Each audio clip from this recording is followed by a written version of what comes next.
tiene derecho a faltar ni a una sola clase más. No, yo no, profe. Yo veré. Les voy a solicitar a partir de hoy que estén presentes en todas las clases, los pueda ver, que queden en la grabación, que los veamos, estén participando todo el tiempo. Bueno, ya por los controles de lista y todo ello, oye, mis muchachos, ya ustedes saben cómo es esa temática. Bueno, faltan algunos, pero voy a, mientras se van conectando, voy a admitir a Milena. Mientras se van conectando, vamos a hablar de la película, cómo les fue, váyanme contando. Pues la verdad no me gustó ese final. Háblenme. Bueno, no le gustó el final. No, Respecto a la las verdad no. preguntas, Pensé que te iba a terminar de otra manera. pero ¿por qué cree que terminó así? No sé, profe. Bueno, Es como una película que le falta una parte. ¿será?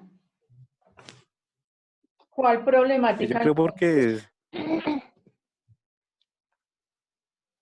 la problemática era entre los empleados y el área administrativa.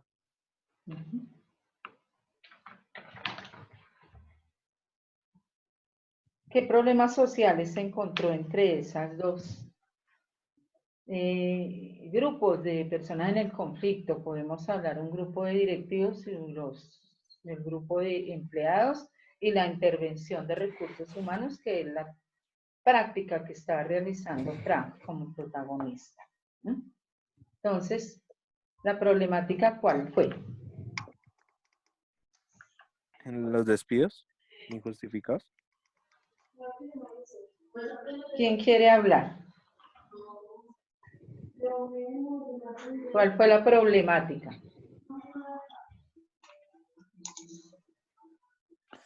Pues yo creo, profe, que fue la implementación de la nueva jornada de trabajo, de las 34 horas, creo que era algo así.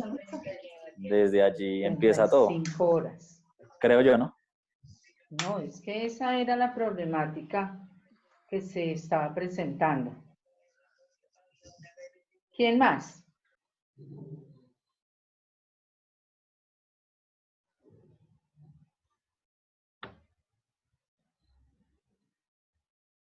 Los sindicatos no estaban bien regulados, profe. ¿Por qué? Pues porque de una u otra forma los sindicatos no es a la percepción de una sola persona. Y si bien es cierto, ahí se evidenciaba que aunque era una líder negativa en pro de disociar, ¿sí? Sí, ella tenía muchas actitudes frente a que quería, o bueno, había una resistencia al cambio. ¿Por qué? Porque, digamos, venían con una línea. Al resistirse al cambio, pues lo que hacía era generar una discordia no asertiva. Una discordia, sí, no asertiva porque era lo que ella dijera como ella lo dijera. Sí, finalmente vimos a lo largo de la película que ella tenía razón en ciertas cosas, pero no era la manera. ¿Sí? Entonces, como que esa autorregulación sí faltó, porque cuando, ahí sí como dicen, divide y reinarás, y él lo hizo. Él dividió en un punto, em, y era como la estrategia del chico, para poder emplear o implementar la idea que él llevaba. Pero pues como había la resistencia al cambio, ella hizo hasta lo imposible para que eso no se diera. Y con el tiempo el chico se dio cuenta y la falencia de él fue que mezcló lo personal con lo laboral. Y pues no me gustó que hubiese sido grosero con el papá, ni que lo hubiese humillado. Otro concepto. ¿Quién quiere hablar? Entonces veo que Milena identificó la problemática que había empleados y directivas. Identificó también una problemática que había Frank y su señor padre. también trabajaba allí la hermana, pero bueno, quiero escuchar más para irles explicando. Otro enfoque que le hayan dado diferente a la película.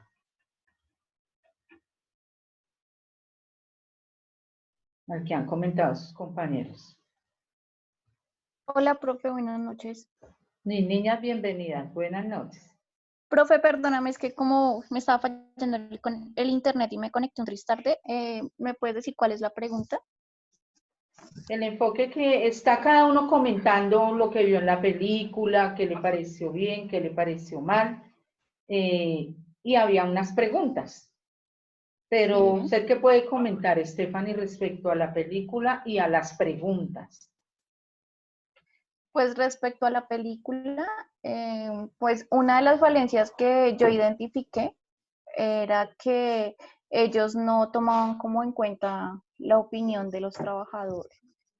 Entonces, ahí como que había esa falta de como de unión, de la cohesión que tú preguntabas en el mismo trabajo. Hubo falta, no hubo esa unión porque el área administrativa no tenía en cuenta a sus empleados de planta. Y por eso es que ellos hacían esos sindicatos, que los sindicatos pues no estaban como bien formados, no tenían como el objetivo claro de para qué es el sindicato. ¿Qué otra cosa yo pude ver? El abuso de poder, había abuso de poder también. Se podía evidenciar que el área administrativa abusaba del poder que tenía y pasaba por encima de sus empleados. Hay una de las preguntas que se había cohesión de parte de la directiva hacia los empleados. No hubo cohesión, simplemente pasaba por encima. Simplemente pasaba por encima y la decisión que tomaron ellos era, ahí sería un poco resumiéndoles, ¿qué pretendían? ¿Qué pretendían? Reemplazar personas que llevan muchísimos años manejando una maquinaria por máquinas y dejar laborando a aquellas personas, según el cuestionario iba enfocado a una pretensión muy diferente, que era identificar las directivas que querían identificar las personas de antigüedad, que hacían, que manejaban, quiénes ganaban menos, quiénes. Entonces, dejaban a los que menos ganaban y iban sacando a los antiguos, pasando por encima, como dice Stephanie, de aquellas personas del tiempo. Vimos que salió el padre del protagonista de Frank, salió la secretaria, pues si él no se da cuenta, revisando el computador de los administrativos, de que la intención o el cuestionario no era solamente las 35 horas, sino también identificar personal que iban a ir sacando y reemplazarlos por máquinas. Eso en sí era el enfoque. Entonces, cuando te preguntaba... Pero, profe, a mí también me pareció, pues, o sea, realmente muy normal porque eso es adaptarse al cambio y lo que le dice en un pedazo es cierto, o sea, cuando él sea jefe va a tener que tomar esas decisiones. Y pues realmente, o sea, sí sería súper chévere que la gente tuviera un trabajo por siempre, para toda su vida, pero así uno quisiera, la tecnología y la innovación no lo va a permitir. Y pues esos son avances. Y eso sí no me pareció porque lo que yo vi fue que ellos se pusieron del lado, o bueno, el chico se puso del lado del sindicato cuando vio que el papá lo iban a sacar y que iban a sacar a 12 personas, pues porque realmente iban a implementar esos avances tecnológicos y todo eso. Pero pues si uno se pone a ver, si uno fuera el jefe o el director de una compañía de esas, no tendría más remedio porque pues es que simplemente son avances. Y pues eso siempre va a seguir pasando toda la vida. Muy bien. ¿Quién más quiere hablar de ese tema? Hola, profe. Buenas noches, Andrea. ¿Cómo está? Bienvenida. Profe, pues yo creo que estoy de acuerdo con lo que dice Nico. El chico de pronto involucró mucho los sentimientos familiares y pues los jefes tampoco fueron los más asertivos realizando los procedimientos. Creo que debieron haber hecho como, no sé, otra manera más de pronto un poco más transparente con las personas que les han colaborado por tanto tiempo, informando o haciendo todo el proceso como de acompañamiento desde el área de recursos humanos para informarles la situación que estaba pasando y los cambios que iban a realizar la empresa. Porque igual, como dice Nico, pues la empresa tiene que evolucionar en algún momento y no siempre van a poder tener el personal que porque simplemente lleve tanto tiempo dentro de la empresa.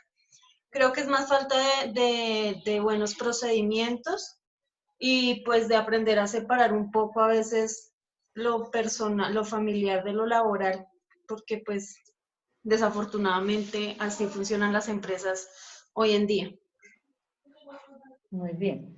Son los conceptos, las opiniones que identifica cada uno de lo que vio y cómo lo aplicaría desde su punto de vista como directivos en un momento dado de ese departamento de recursos humanos, la decisión que tomarían, lo que estoy escuchando. Entonces, de eso se trataba.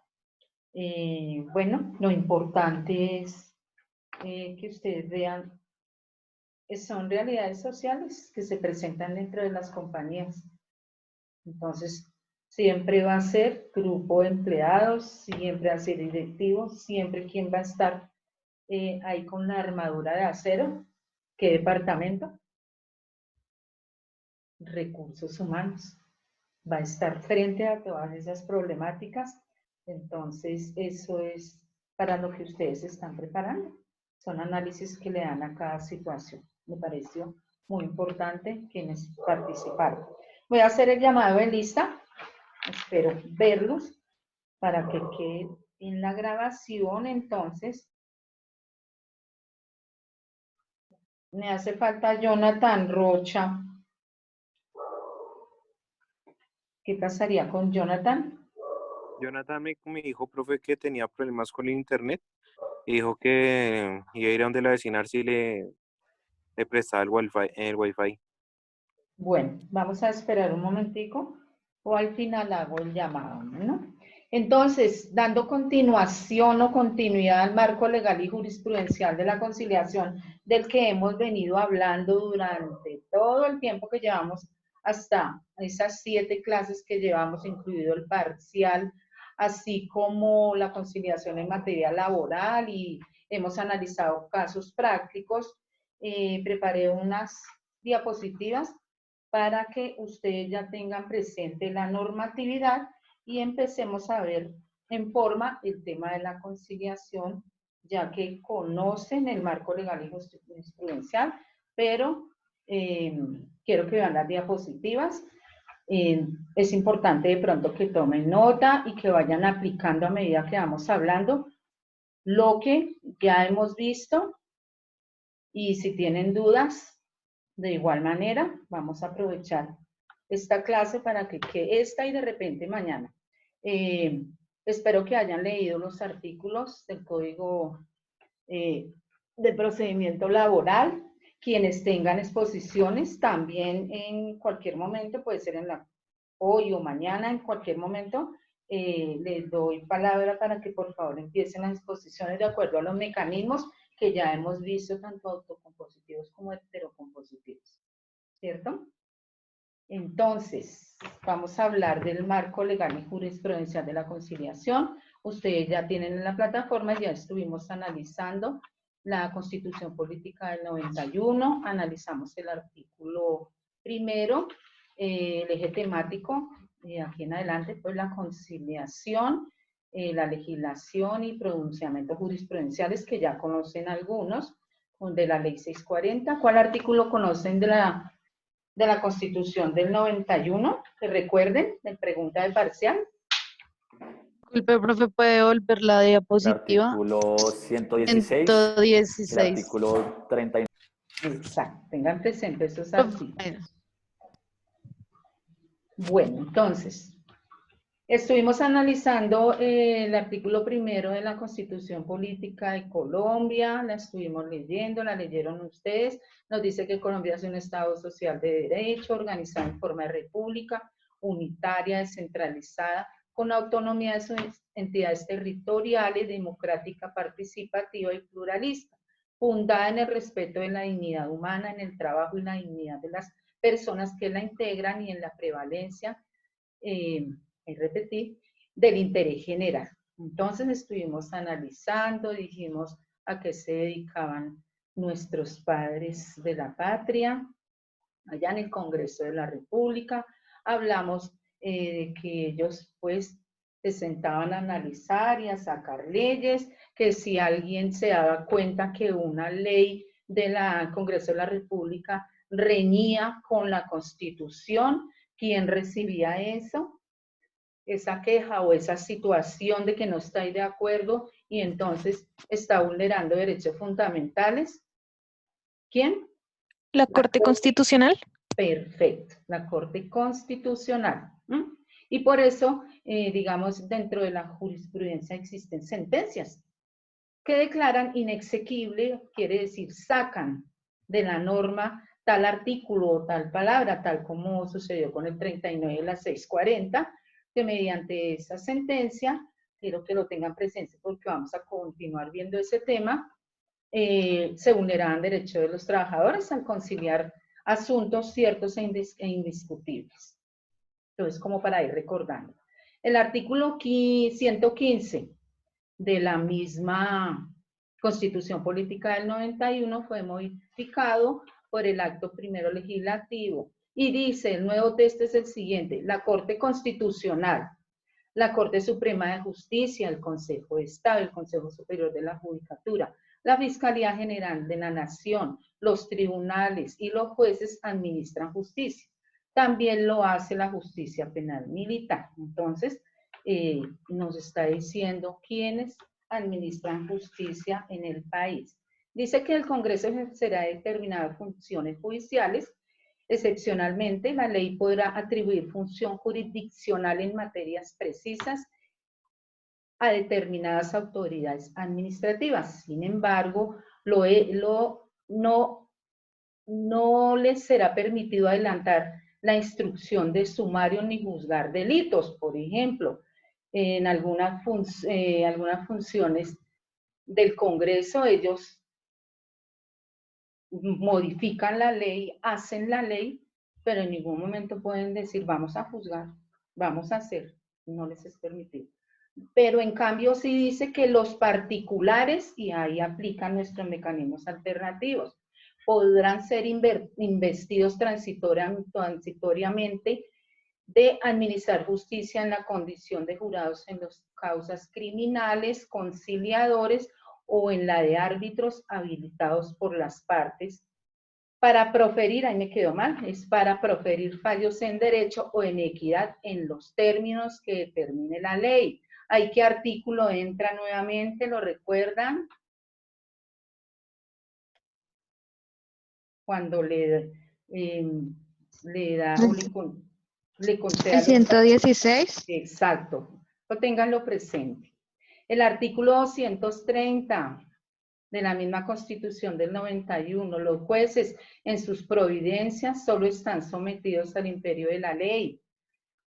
La equidad, la jurisprudencia, los principios generales del derecho y la doctrina son criterios auxiliares de la actividad judicial. Entonces, por ejemplo, esa sentencia que derogó el artículo 38 de la 640, cuando hicimos el ejercicio de aquel empleado al que le vulneraban sus derechos, porque sus prestaciones sociales son de 20 millones, si se le estaban en una conciliación, estaban acordando 10 y se los pagaban parcialmente. ¿Qué dijo el abogado? Dijo, no señor, según la sentencia tal en donde se derogó ese artículo, entonces la jurisprudencia es auxiliar de la actividad judicial. A esa jurisprudencia, a las leyes, todo ello acuden los jueces, los abogados, en todos esos asuntos. Bueno, entonces nos vamos a entrar un poquito más al marco jurisprudencial y conceptual de la conciliación. Entonces lo hemos venido hablando, la conciliación. Toman nota, ya tienen ese concepto, pero algún compañero o compañera, quiero que lea este concepto. Tienen la palabra. Yo lo leo.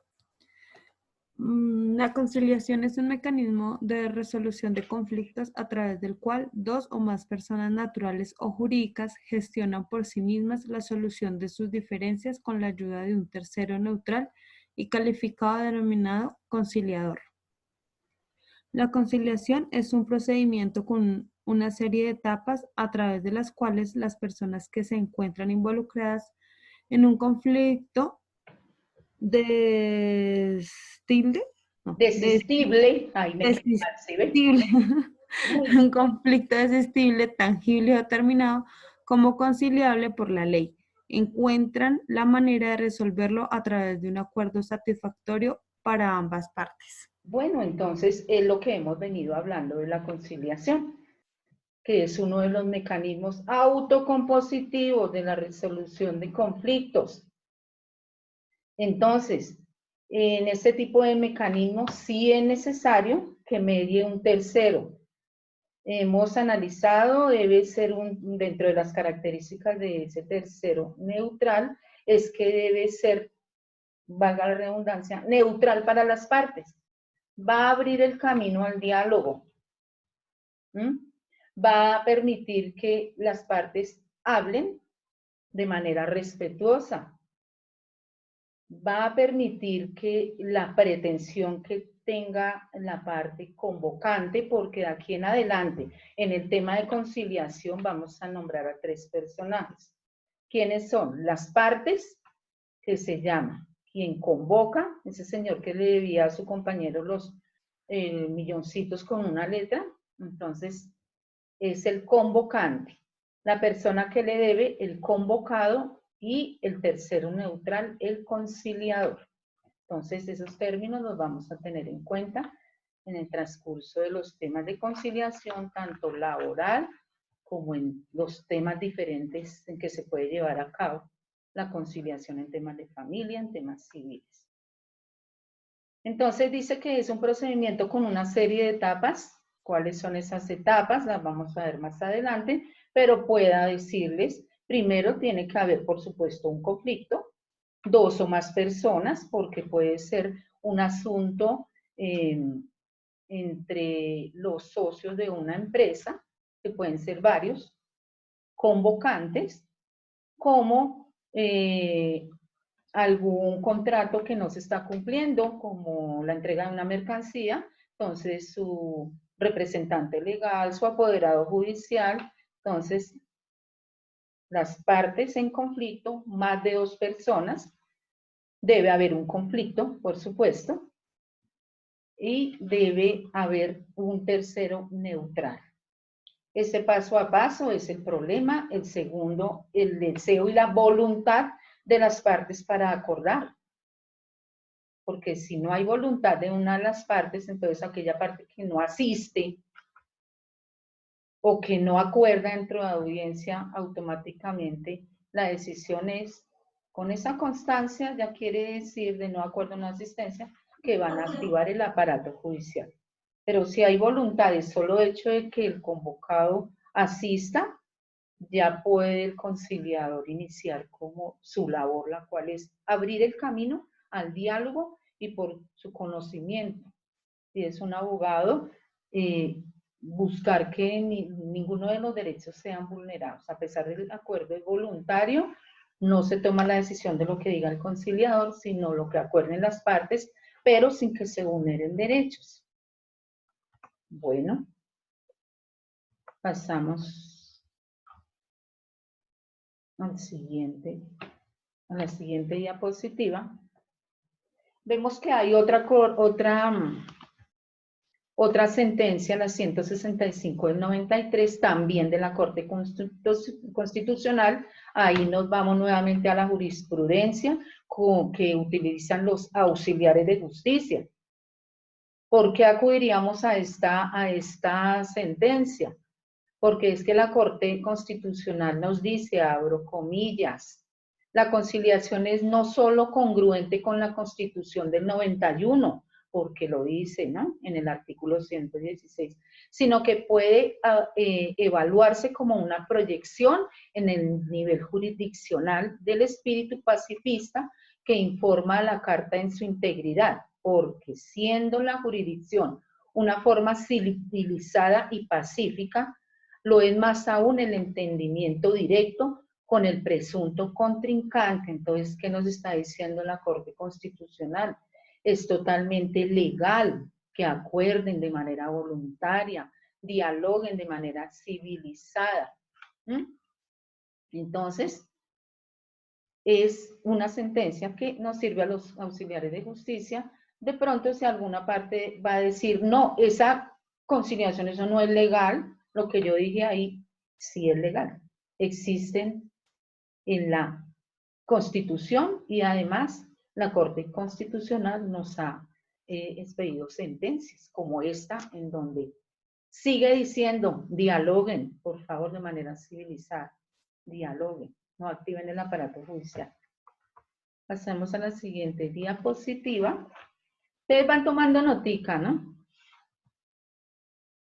¿Cuál es el objetivo de la conciliación? Dentro de sus objetivos está garantizar el acceso a la justicia. ¿Por qué? De repente hay personas que no saben qué hacer cuando tienen una situación, un conflicto, y lo primero que se podría pensar o que piensan las personas que no tienen conocimiento de qué está pasando, que no tienen conocimiento de los mecanismos, piensan en el costo de contratar a un abogado, piensan en quién está molestando.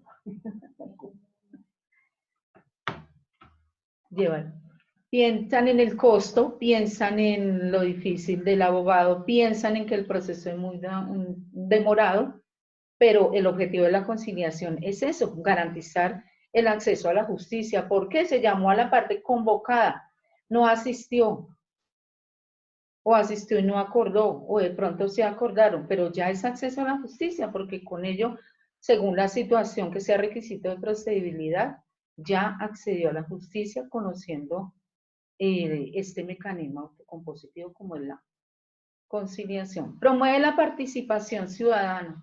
¿Por qué? Porque son las partes, convocantes y convocados, o convocante y convocado, quienes están dialogando respecto a su conflicto y proponiendo fórmulas de arreglo de la manera en que lo quieren solucionar.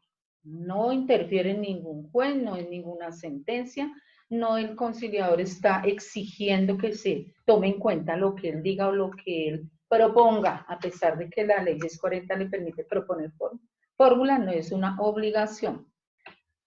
¿Facilita la solución de los conflictos? Claro que sí. Entonces, no se activa el aparato judicial, sino que es una manera amigable de solucionar los conflictos. Incentiva la convivencia pacífica. ¿Qué pasa en la conciliación? El objetivo es que termine de manera amigable. Entonces, ¿qué dicen las partes? Si son socios de una empresa, el objetivo es que no se acaben esas sociedades. Entonces, que termine de manera amigable y pacífica, que continúen los negocios.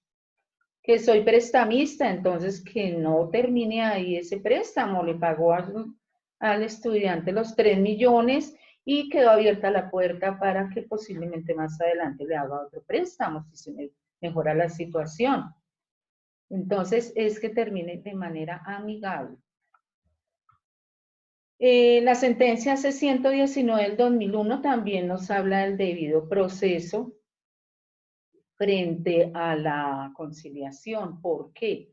Hay situaciones, y ya lo hemos hablado, y que es requisito de procedibilidad agotar la conciliación.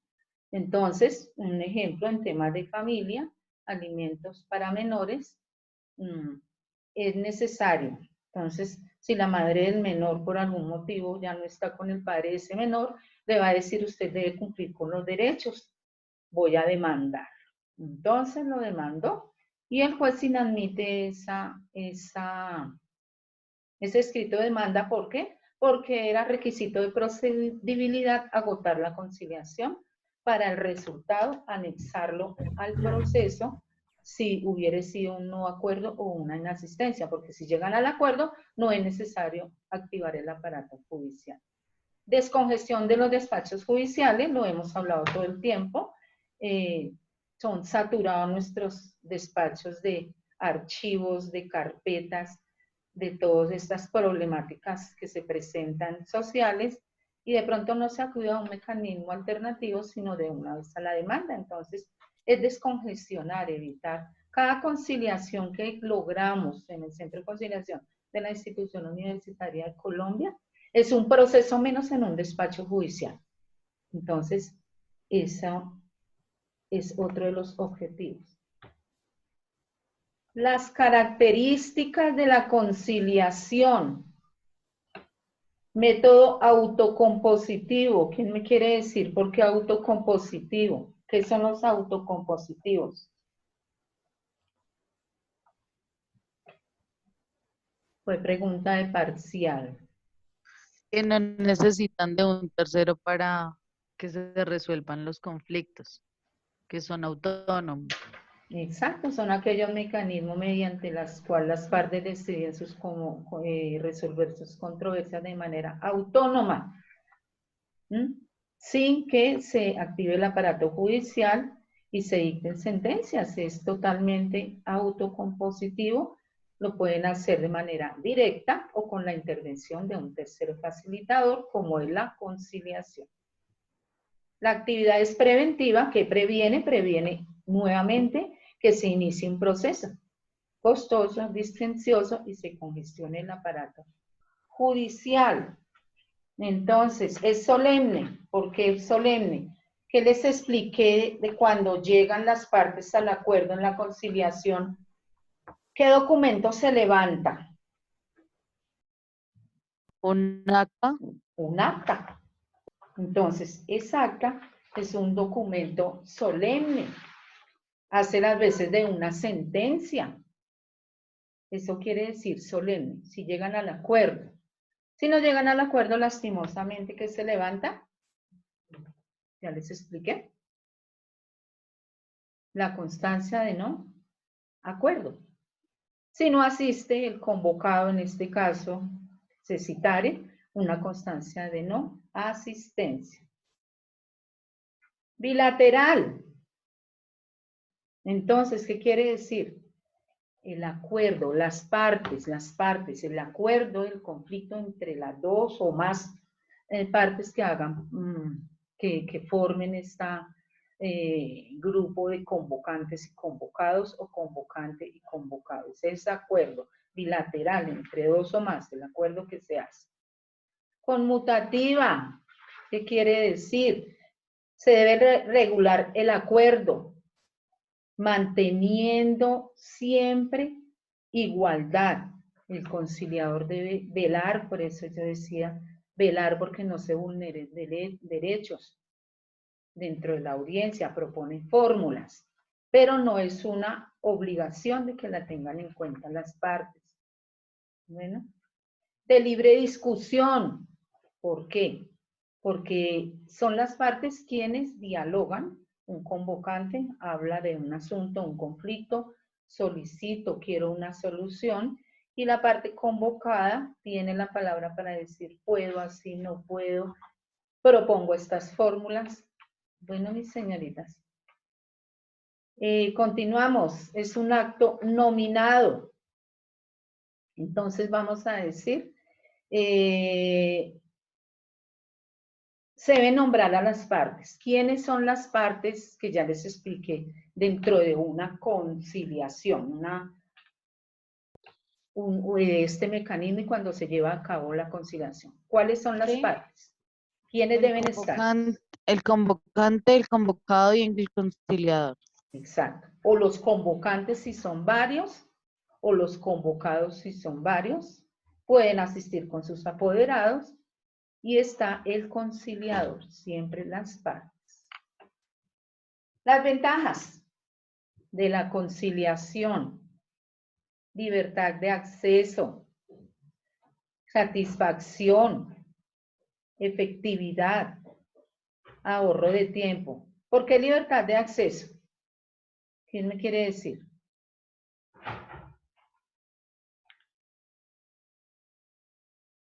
Porque las partes son libres, quien quiera, o activa el aparato judicial, si quiere iniciar, iniciar un proceso o quiero irme por los autocompositivos y solucionar de manera amigable. Según el asunto, necesito un tercero neutral, en este caso el conciliador. Satisfacción, claro, si se llega al acuerdo, dijimos que las partes terminan de manera amigable. Puede que haya un gana-gana o alguna de las partes tenga que perder los intereses, un ejemplo, en un título valor, pero hay satisfacción en el acuerdo